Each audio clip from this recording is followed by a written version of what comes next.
I realized it on a Tuesday morning, which is about as thrilling as it sounds. I was scrolling through my phone, avoiding adult responsibilities as usual, when I noticed it had been 6 whole months since I last talked to Jamie. 6 months. Half a year. That's like a lifetime in best friend years. How do you accidentally disappear from your best friend's life without meaning to? I honestly didn't have a good answer. It just kind of happened.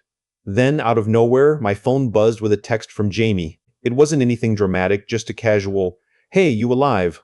But that simple message unleashed a tidal wave of awkward memories.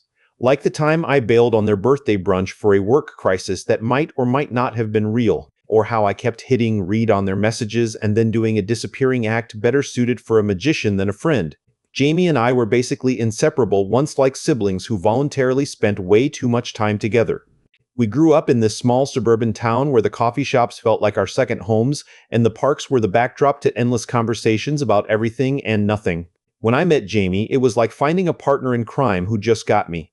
We had inside jokes that could fill a novel, weekend rituals, and a kind of easy rhythm that made life's chaos seem manageable. But then, my life got unexpectedly hectic. A new job popped up, dragging me into its whirlwind right when I thought I had everything under control.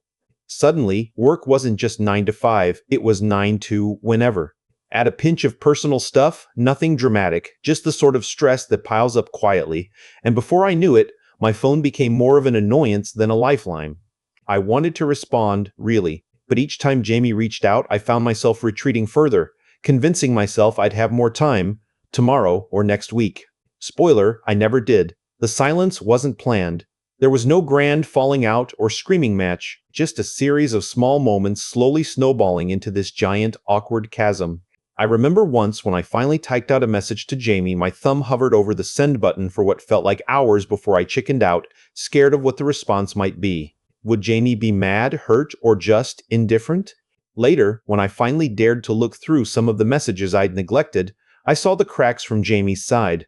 Snippets of text that pulled at my heartstrings, messages filled with confusion, hurt, and quiet disappointment.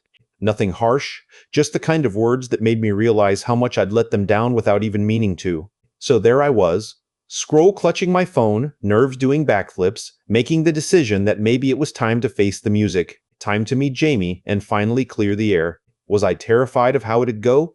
Absolutely. But whatever happened next, I knew I couldn't keep hiding behind my silence. Jamie has always been the kind of person who could walk into a room and light it up. Not the literal kind of lighting, but, you know, the vibe. If I was a storm cloud, Jamie was the unexpected patch of blue sky. We clicked from the moment we met, and honestly, it felt like we'd been siblings separated at birth, minus the awkward, "Why do you have a birthmark in the shape of a star on your shoulder too?" moment. Our friendship wasn't just about hanging out, it was about this unwritten pact to be each other's person through all the random chaos life throws at you. Back in those golden days, the coffee shops weren't just places to grab caffeine fixes, they were our unofficial offices, therapy couches, and brainstorming hubs. We'd claim the corner table at Brew & Co., armed with steaming mugs and conspiracy theories that usually ended with us laughing so hard I'd almost spill my latte. Parks were where we'd marathon through deep talks about life, dreams, and, occasionally, which pizza topping really deserved supreme status. Spoiler, it's pineapple, and we were divided. But then, somewhere between juggling the new job that suddenly ate my afternoons and evenings and the quieter things gnawing at me, a few family issues, some health stuff that didn't want spotlight but demanded attention, things got weird. I wasn't snapping back to Jamie like usual. Calls went unanswered. Texts sat there, little digital reminders of a friendship I was ghosting, except this wasn't some cool dramatic ghosting like in a bad rom-com plot. No, this was more like getting stuck in quicksand, where every attempt to pull myself out just sinks me a little deeper. The thing was, I never meant for it to happen. Every time my phone buzzed with Jamie's name, a tiny part of me wanted to answer. But then the other parts, which, let's be real, were way louder, kicked in with excuses. You're tired. Jamie won't understand your silent struggle, or just one more day and you'll catch up. Days turned into weeks, weeks into months, like some twisted countdown to becoming a ghost in my best friend's story. And the irony? I kept thinking I could fix it with a quick message, like flicking on a light switch, but it never felt that simple. One night, I even drafted a message, something like, "Hey, I'm sorry for disappearing. Life's been crazy, but you're important to me." and then proceeded to erase it 4 times before I gave up and stared at my ceiling for an hour instead. Commitment issues, emotional addition. When I finally scrolled back through Jamie's messages, that's when the pit in my stomach grew from mild discomfort to full-blown anxiety. There were the early texts, the ones I ignored, hoping the silence would just patch itself up. Are you okay? Miss you. Then, the ones that skirted around the hurt, careful not to accuse, but still unmistakably sad. I get it if you're busy, but it'd be nice to know you're still there. And the later ones that started to sound a little resigned, guess I'll stop messaging, just take care of yourself. Reading those was like finding old photos you forgot about, memories that were once vibrant but now tinged with dust and distance. It made me realize how my disappearance wasn't just a quiet fade out. It was a smack in the face to someone who'd been my constant. So, there I was, fingers nervously hovering over my phone, knowing that the next text I sent could set a lot of things in motion. Comfort, regret, hope, maybe even some fresh awkwardness. The kind of awkwardness only 6 months of silence can brew. I wasn't sure how Jamie would react, if they'd welcome me back with open arms, or if I'd just be a stranger trying to rewrite our story. But one thing was clear, the time for dodging was over. I wish I could say that deciding to meet Jamie was some grand, heroic moment where I faced my fears head-on and marched straight to their door. Truth is, it took almost a week of me rehearsing the, "Hey, can we talk?" text, deleting it, then rereading Jamie's messages like an amateur detective trying to decode a cryptic diary. There was this one afternoon when I was sitting in Brew & Co., nursing a sad excuse for coffee that had given up its fight with cream, staring out the window like I was waiting for fate to walk in wearing a cape. Instead, what showed up was me, feeling like I'd accidentally signed up for a high-stakes negotiation with my best friend, and the first rule was, don't say the wrong thing. I thought back to the stretch where the silence started, the tiny cracks that I ignored or misread. Like that time Jamie sent me a meme about friendship ghosts, and I replied with a thumbs-up emoji before vanishing again. Or when I canceled last-minute plans, blaming work stuff, even though the truth was that I was just avoiding the awkwardness of explaining why I needed space but didn't want to lose Jamie. Every small misstep piled up like an invisible wall between us. But it wasn't just me spiraling. Later, when I finally scrolled through Jamie's unanswered texts, a different story emerged. There was the gentle frustration in, "Hey, what's going on?" which felt like a soft tap on the shoulder rather than an accusation. Then came, "I'm here if you want to talk," like a lifeline thrown across the widening gap. And the text that felt heavy with disappointment, messages that didn't want me to disappear but were starting to accept the distance, if only reluctantly. Reading those words hit harder than I expected. I'd imagined Jamie being angry, maybe even relieved to be free of my silence. But what I found was a person still quietly holding on, confused and hurt, but unwilling to let go without a fight. It made me question why I'd let things drift so far. What was I even so scared of? The truth, maybe. Or the possibility that love and loyalty don't cancel out human messiness. So I did what felt both terrifying and necessary. I sent the message. Simple, honest, awkward in its own way. "Can we meet? I owe you a million apologies and some awkward catching up."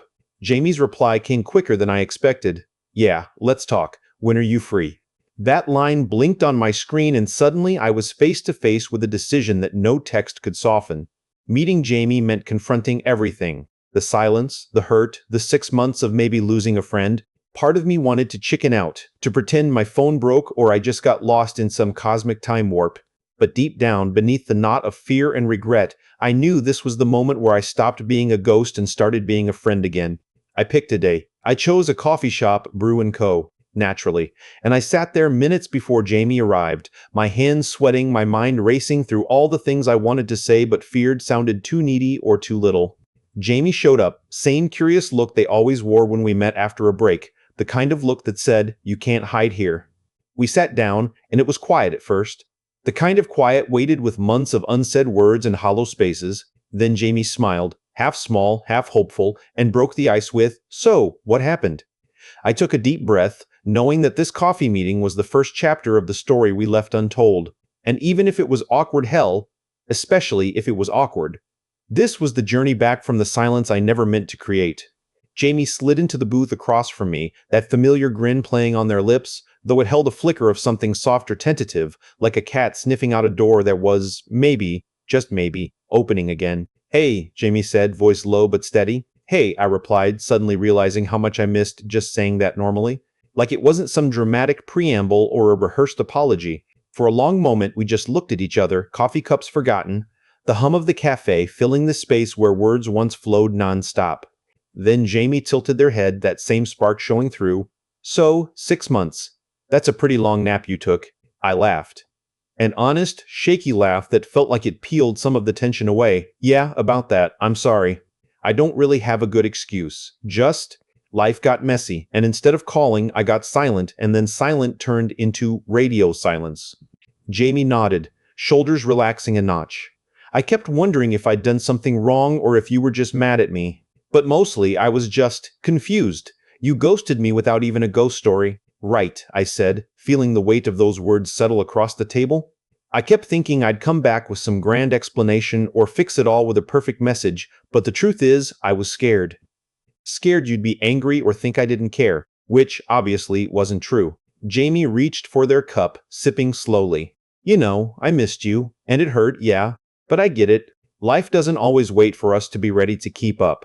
I guess I just wished you'd let me in, even if it was messy. That's the thing, I said, voice softer now. I didn't want to lose what we had. But being silent felt like the easier option, even though it was the worst one. For the first time in months, the old rhythm started to find its way back. We began swapping stories, not the highlight reel, but the messy, broken parts. Jamie talked about the new job they'd started, the awkwardness of meeting new coworkers without their usual partner in crime. I shared a bit about the family stuff I'd kept bottled up, the health scares that made me retreat instead of reach out. It was surprising, really, how much we'd both changed. Not like we stopped being us, but like the chapters between our last hangout and this one added layers we hadn't expected. Jamie picked up a napkin and doodled an exaggerated pineapple on a pizza, throwing a knowing grin my way.